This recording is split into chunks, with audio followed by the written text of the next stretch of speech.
السلام علیکم دوستو، پچھلی ویڈیو میں ہم نے بات کی تھی کہ وضو کس طرح سے کریں، وضو کا مکمل طریقہ ہم نے آپ کے ساتھ شیئر کیا تھا۔ اب ہم نماز کا مکمل طریقہ آپ کے ساتھ شیئر کریں گے، تو دھیان سے سنیں۔ نماز میں جو بھی پڑھا جاتا ہے یا جو بھی چیز پڑھی جاتی ہے یا قرآن کی جو آیتیں پڑھی جاتی ہیں اس کو ہم آپ کے ساتھ شیئر کریں گے۔ سب سے پہلے نیت کریں گے، نیت کرنے کے بعد اللہ اکبر کہیں گے، اس کا مطلب ہے اللہ سب سے بڑا ہے۔ اس کے بعد ثنا پڑھی جائے گی، ثنا یعنی سبحانک اللہم و بحمدک و تبارک اسمک و تعالی جدک و لا الہ غیرک۔ ثنا پڑھنے کے بعد آپ تعوذ پڑھیں گے، تعوذ کا مطلب ہوتا ہے اعوذ باللہ من الشیطان الرجیم۔ اس کے بعد تسمیہ پڑھی جائے گی، تسمیہ یعنی بسم اللہ الرحمن الرحیم۔ اس کے بعد سورہ فاتحہ پڑھی جائے گی، یعنی الحمدللہ رب العالمین الرحمن الرحیم مالک یوم الدین ایاک نعبد و ایاک نستعین اہدنا الصراط المستقیم صراط الذین انعمت علیہم غیر المغضوب علیہم ولا الضالین۔ اس کے بعد کوئی صورت جو آپ کو یاد ہو وہ پڑھی جائے گی۔ ایک صورت میں آپ کو بتاتا ہوں، سورہ کوثر، اس کو پڑھنا ہے یعنی بسم اللہ کے ساتھ۔ پہلے بسم اللہ پڑھی جائے گی، بسم اللہ الرحمن الرحیم۔ اس کے بعد انا اعطیناک الکوثر فصلی لربک وانحر انا شانئک هو الابتر کہہ کر رکوع میں جائیں گے، اللہ اکبر کہہ کر رکوع میں جائیں گے۔ رکوع میں پڑھا جائے گا سبحان ربی العظیم سبحان ربی العظیم 3 مرتبہ کم سے کم، اس سے زیادہ 5 مرتبہ یا 7 مرتبہ۔ اس کے بعد سمیع اللہ لمن حمیدہ کہتے ہوئے کھڑے ہو جائیں گے۔ اس کے بعد اگر آپ اکیلے پڑھ رہے ہیں تو ربنا لک الحمد بھی کہیں گے، اور امام صاحب کے پیچھے ہیں تو صرف ربنا لک الحمد کہیں گے، سمیع اللہ لمن حمیدہ نہیں کہیں گے۔ اس کے بعد اللہ اکبر کہہ کر سجدے میں جائیں گے۔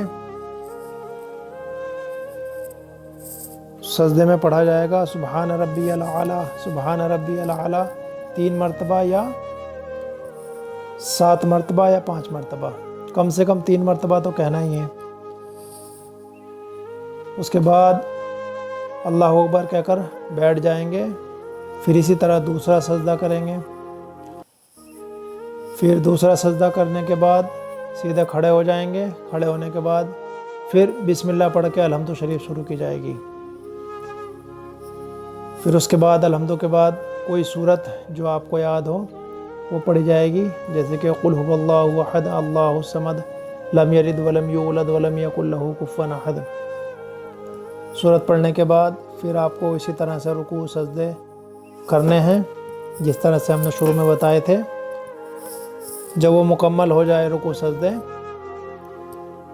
تو آپ کی 2 رکعت نماز پوری ہو جائے گی، یعنی دوسرے رکوع سجدے کرنے کے بعد آپ کو اتحیات میں بیٹھنا ہے۔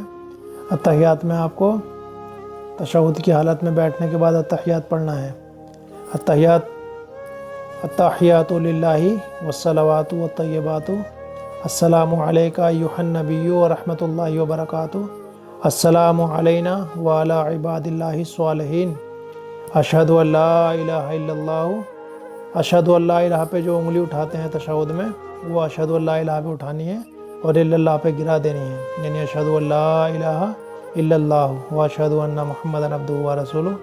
اس کے بعد درود شریف پڑھی جائے گی، اللہم صلی علی محمد وعلی آل محمد کما صلیت علی ابراہیم وعلی آل ابراہیم انک حمید مجید۔ اس کے بعد اللہم بارک علی محمد وعلی آل محمد کما بارکت علی ابراہیم وعلی آل ابراہیم انک حمید مجید پڑھ کر اس کے بعد دعائے معصورہ یا اللہم ربنا آتنا فی الدنیا حسنۃ وفی الآخرۃ حسنۃ وقنا عذاب النار یہ پڑھ کر سلام پھیر دیں گے، آپ کی 2 رکعت نماز مکمل ہو جائے گی۔ اور اسی طرح سے 4 رکعت اگر نماز پڑھنی ہے تو اس میں بھی سیم کرنا ہے، بس 2 رکعت کے بعد اتحیات کے بعد میں آپ کھڑے ہو جائیں گے، یعنی دعائے دعا اور درود شریف نہیں پڑھیں گے، ٹھیک ہے۔ اس کے بعد میں اسی طرح 4 رکعت نماز پوری کریں۔ اگر سنت نماز پڑھ رہے ہیں تو چاروں میں سورت ملائی جائے گی، اور اگر فرض پڑھ رہے ہیں تو صرف 2 رکعت نماز میں سورت پڑھی جائے گی الحمد شریف کے بعد میں، اور الحمد شریف ہر رکعت میں پڑھی جائے گی، ٹھیک ہے۔ اور اس میں نماز کے جو فرائض ہیں، نماز میں فرائض ہوتے ہیں 7 فرائض ہوتے ہیں، جو نماز جن کے چھوٹنے سے فاسد ہو جاتی ہے، وہ انشاءاللہ ہم اگلی ویڈیو میں تذکرہ کریں گے۔ اور اپنے بھائی لوگوں کے ساتھ ویڈیو کو شیئر کریں اور چینل کو سبسکرائب کریں۔ السلام علیکم۔